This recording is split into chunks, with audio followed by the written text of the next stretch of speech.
మణికొండ మున్సిపాలిటీలో అక్రమంగా వెలిసిన నిర్మాణాల కూల్చివేతలు చేపట్టింది హైడ్రా. నెక్నాంపూర్ చెరువును కబ్జా చేసి నిర్మించిన కట్టడాలను కూల్చివేశారు అధికారులు.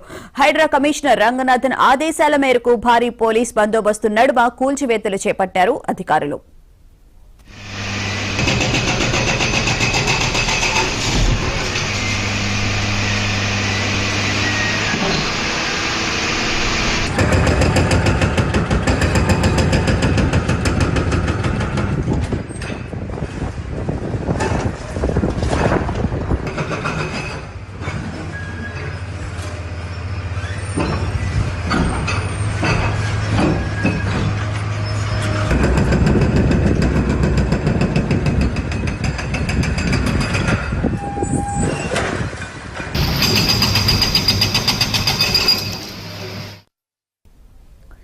నెక్నాంపూర్ చెరువు కబ్జా చేసి అక్రమ నిర్మాణాలు చేస్తున్నట్లు హైడ్రాకు ఫిర్యాదు చేశారు అధికారులు. స్థానికుల ఫిర్యాదు మేరకు చెరువును పరిశీలించి నెక్నాంపూర్లోని లేక్ వ్యూ విలాస్ చెరువును కబ్జా చేసి నిర్మించినట్లుగా గుర్తించిన అధికారులు వాటిని కూల్చివేసినట్లు తెలుస్తోంది. ఇదే అంశానికి సంబంధించిన పూర్తి వివరాలను మా ప్రతినిధి రామ్ నరేష్ అడిగి తెలుసుకున్నాం. రామ్ నరేష్, చెప్పండి, హైడ్రా అధికారులు మళ్లీ చర్యలు చేపట్టినట్లు ఉన్నారు, కూల్చివేతలైతే కొనసాగుతున్నాయి, అక్కడున్న స్థానికులు ఏమంటున్నారు?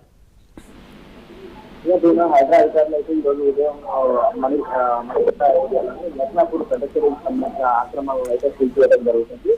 దీనికి సంబంధించి ప్రధానంగా ఏంటంటే హైడ్రా చేపట్టిన డిఫెన్స్ డే కార్యక్రమంలో భాగంగా ఇక్కడ పెద్ద చెరువుకు సంబంధించిన ఆక్రమణలు జరిగాయని చెప్పేసి బఫర్ జోన్ లో నిర్మాణాలు జరిగాయి. దీనికి సంబంధించి ఫిర్యాదులను హైడ్రా కమిషనర్ నిన్న ఆ ప్రాంతంలో పెద్ద చెరువు ప్రాంతంలో ఉన్న ఆక్రమణలు అన్నింటిని గుర్తించేసి వాటికి సంబంధించి చేయాలని చెప్పేసి ఆదేశాలు జారీ చేశారు. గతంలో దీనిపై ఫిర్యాదులు వచ్చింది. ఆ ఫిర్యాదుల ఆధారంగానే ఈ రోజు కూల్చే ప్రయత్నం చేపట్టారు. ఉదయం భారీ బందోబస్తు కూల్చే ప్రయత్నం జరుగుతుంది. ఏదైతే నెక్నాపూర్ కమిషనర్ ఉందో దానికి సంబంధించిన సర్వే నెంబరు 53, 53 బైకి, అదేవిధంగా 54 ఈ సర్వే నెంబర్ లో దాదాపు మొత్తం 6 బిల్డింగ్లు అక్రమ నిర్మాణాలుగా గుర్తించారు. దీనికి సంబంధించి కూల్చివేతలు చేపట్టాలని చెప్పేసి నిన్న హైడ్రా కమిషనర్ స్వయంగా అక్కడ ఆ ప్రాంతాన్ని పరిశీలించేసి ఆ నిర్మాణాలను అంటే అక్రమ క్లారిఫై చేయడం జరిగింది. ఆ చట్టంలో కూడా ఇది నిర్మాణాలకు అనుమతి లేవు కాబట్టి కూల్చేయాలని చెప్పేసి ఆదేశాలు ఇచ్చారు. ఆ ఆదేశాల మేరకు ఇవన్నీ తెల్లవారుజామున హైడ్రా అధికారులు అదేవిధంగా పోలీసులు భారీ బందోబస్తు ఏర్పడితే అక్కడ ఉన్న ఆక్రమణలన్నీ కూల్చేయడం జరుగుతుంది. మొత్తం 6 భవనాలు అంటే G+C ఉన్న మొత్తం 6 భవనాలలో ఇప్పటి వరకు 2 భవనాలను అయితే అధికారులు మరమ్మతం చేస్తారు. మిగతా భవనాలను కూడా పూర్తిగా కొనసాగుతున్నాయి.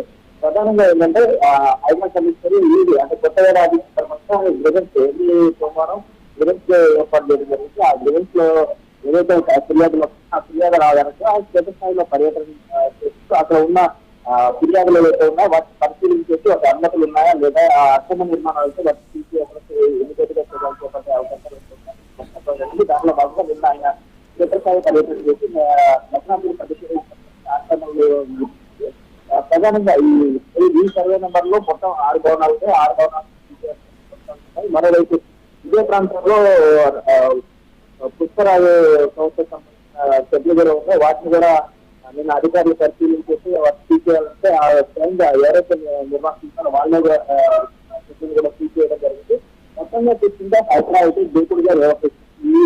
ఈ ఏడాది నుంచి వాళ్ళు కొన్ని కార్యక్రమాలను పెట్టుకున్నారు. ఆ కార్యక్రమాల భాగంగా ప్రజా గ్రివెన్స్ గా నిర్వహిస్తున్నారు. గ్రివెన్స్ లో వచ్చిన ఫిర్యాదుల ఆధారంగానే క్షేత్రస్థాయిలో పర్యటన చేసి ఫిర్యాదు 10 రోజుల నుంచి 15 రోజుల మధ్యలో క్లియర్ చేయాలి అని చెప్పేసి కమిషనర్ నిర్ణయం తీసుకున్నారు. దానిలో భాగంగా మొన్న సోమవారం నాడు వచ్చిన ఫిర్యాదుల ఆధారంగానే ఆయన క్షేత్రస్థాయి పర్యటన చేసి ఎప్పుడైతే తొందరగా ఆ ఫిర్యాదులన్నిటికీ నేపథ్యంలోనే వెళ్ళిన ప్రాంతంలో నెక్కొండ పెద్ద ఉంది. దానికి సంబంధించి ఎస్టీఎల్ జోన్లు అదేవిధంగా భక్తులంలో ఉన్న ఆక్రమణ నిర్మాణాలను గుర్తించేసి కూల్చివేతలు చేపట్టారు. దానిలో భాగంగా ఈ రోజు కూడా కూల్చివేతలంటే కొనసాగి సాయంత్రం వరకు మొత్తం 6 భవనాలను నేలమాటం చేసే విధంగా అధికారులు చర్యలు తీసుకుంటున్నారు. Right, thank you Ram Naresh.